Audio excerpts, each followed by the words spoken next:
Os protistas ameboides estão representados por todos os organismos unicelulares eucariontes capazes de formar pseudópodes. Os pseudópodes são estruturas empregadas na captura de alimento e no deslocamento desses organismos.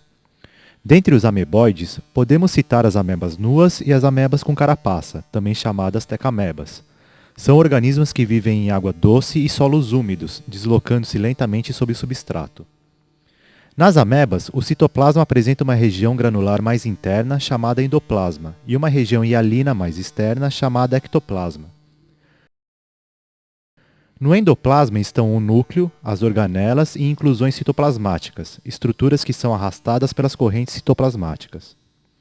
O ectoplasma é menos fluido que o endoplasma. Essas duas regiões da célula participam da formação do pseudópode, que nas amebas é do tipo lobópode.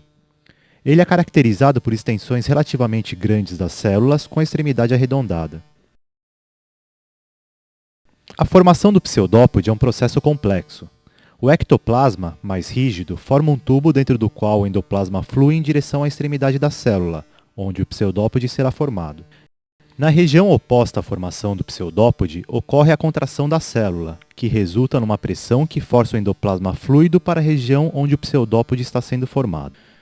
O pseudópode tem por função primária a captura de alimento e só atua no deslocamento quando entra em contato com o substrato.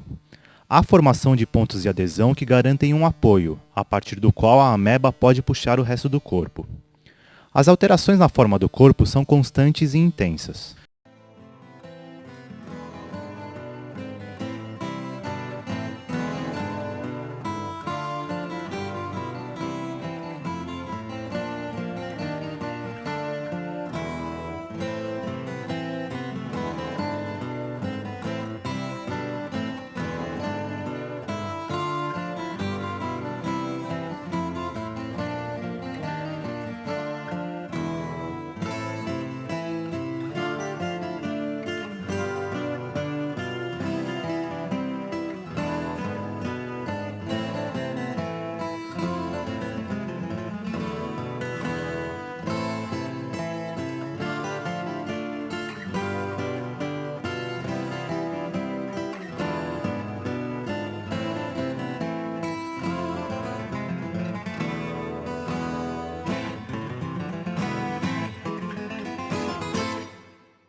As amebas são organismos heterótrofos. Seu alimento é constituído por fungos, bactérias e outros pequenos organismos, os quais são envolvidos completamente por pseudópodes fagocitados. Nesse processo, a ameba captura e ingere organismos que são, inclusive, muito mais rápidos que ela. A ameba compensa sua lentidão liberando uma substância que torna a presa-alvo mais fácil de ser capturada. É o que acontece com esses flagelados. Quando eles notarem, já estarão capturados, debatendo-se em vão no interior do fagossomo ou vacúolo alimentar. Quanto mais se debatem, mais rápido o oxigênio que lhe resta será consumido e acabam morrendo. Ao vacúolo alimentar une-se o lisossomo, uma vesícula que contém enzimas que se encarregarão de fazer a digestão. Fala-se, então, em vacúolo digestivo. A movimentação intensa do endoplasma faz com que o vacúolo digestivo movimente-se na célula. O alimento digerido vai sendo distribuído. Resíduos da digestão são acumulados no interior dessa estrutura, que passa a ser chamada vacúolo residual. Depois, esses resíduos são eliminados da célula por um processo chamado plasmocitose. No endoplasma é possível visualizar, além desses vacúolos em diferentes estágios, numerosas inclusões. Dentre elas, os cristais de ureia, grânulos formados por resíduos nitrogenados da quebra bioquímica de ácidos nucleicos, provenientes do material genético dos organismos ingeridos. Estes cristais são armazenados como um recurso para a síntese de material genético no momento da divisão celular. Dentre os ameboides, existem os que são de vida livre e os que são parasitas. As amebas que vivem na água doce apresentam a concentração do interior da célula maior que a do meio. Em função disso, a entrada de água na célula por osmose. Muita água penetra também durante a formação dos fagossomos. A água que entra em excesso é eliminada da célula por meio de vesículas chamadas como vacúolo contráteis ou pulsáteis. Essas vesículas também expelem um pouco de gás carbônio e de amônia, excretas que se difundem principalmente através da membrana plasmática. As tecamebas são amebas que possuem carapaça. Formam um grupo especial, com muitas espécies, identificadas pelo tipo e forma de carapaça ou teca. A teca pode ser basicamente de dois tipos distintos: secretada, quando são construídas a partir de substâncias produzidas pela própria célula, como sílica, tectina e carbonato de cálcio, ou aglutinada, em que a tecameba seleciona e ingere partículas do meio e as deposita e aglutina na superfície externa da membrana plasmática. Dependendo da espécie, essas partículas podem ser grãos de areia, carapaças de diatomáceas e espículas de esponjas. A célula fica presa à teca por meio de extensões citoplasmáticas chamadas epipódios. Nas tecas há sempre uma abertura, por onde saem os pseudópodes. A locomoção e a alimentação ocorrem com base nos mesmos princípios da ameba nua, usando os pseudópodes. O alimento ingerido, no entanto, é levado dentro do fagossomo para ser digerido na região do citoplasma que fica protegida pela teca. Sendo organismos que vivem em água doce, as tecamebas também enfrentam problemas de entrada excessiva de água na célula por osmose. Elas possuem no citoplasma vacúolos contráteis que, de tempos em tempos, eliminam a água que entra em excesso na célula. Assim como as amebas nuas, as tecamebas também se reproduzem assexuadamente por bipartição. De um indivíduo inicial, formam-se dois. Na reprodução das tecamebas, no entanto, esse processo é mais complexo.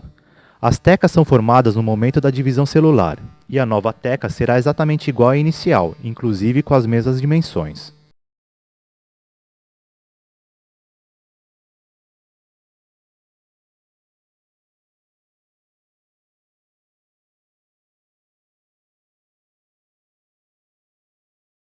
Mesmo tendo uma rápida e eficaz reprodução assexuada, as tecamebas têm suas populações controladas por fatores abióticos e bióticos. Dentre estes, a predação. Essa tecameba está servindo de alimento para ciliados, que penetram na teca pela abertura.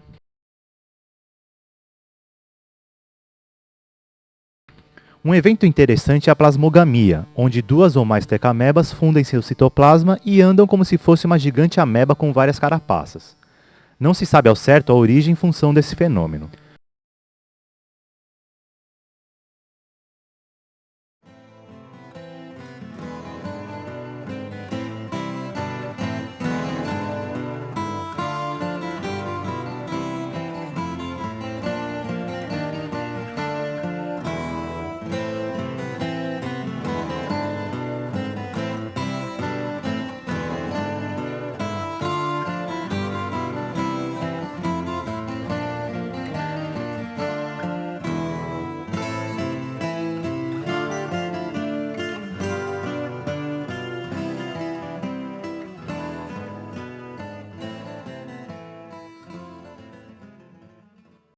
A diversidade entre as tecamebas é muito grande.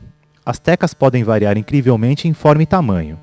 Algumas apresentam ornamentações, como espinhos, e abertura com detalhes preciosos. Podemos observar as tecas em maior detalhe utilizando a microscopia eletrônica de varredura. Esta é uma carapaça secretada. Pode-se notar um padrão organizado na deposição do material e a presença de diminutos poros, que propiciam o contato da célula com o meio externo. Esta é uma carapaça aglutinada, muito simples em relação a outras que ocorrem neste grupo. Ela não possui detalhes de ornamentação, mas seus grãos foram precisamente selecionados para a construção da teca. Por outro lado, nessa carapaça aglutinada, observa-se como a escolha dos grãos foi meticulosa. Selecionados de acordo com o tamanho, esses grãos de areia são encaixados perfeitamente na formação da teca e de estruturas particulares, como esses lobos e espinhos da abertura. Num detalhe desta outra carapaça aglutinada, pode-se observar, além dos grãos de areia, carapaças de diatomáceas. Nesta teca em especial, a abertura é sustentada por pilares que impedem seu colapso. Em visão lateral, pode-se perceber como a região ventral é mais lisa que a dorsal e formada por grânulos mais finos. Isto provavelmente diminui o atrito da carapaça com a porção da célula que extravasa pela abertura e forma os pseudópodes. Especulações sobre a função da carapaça dizem que devem servir para a defesa contra a predação. Mas então, por que existiria uma ornamentação tão peculiar nesses organismos que nem mesmo precisam atrair o sexo oposto?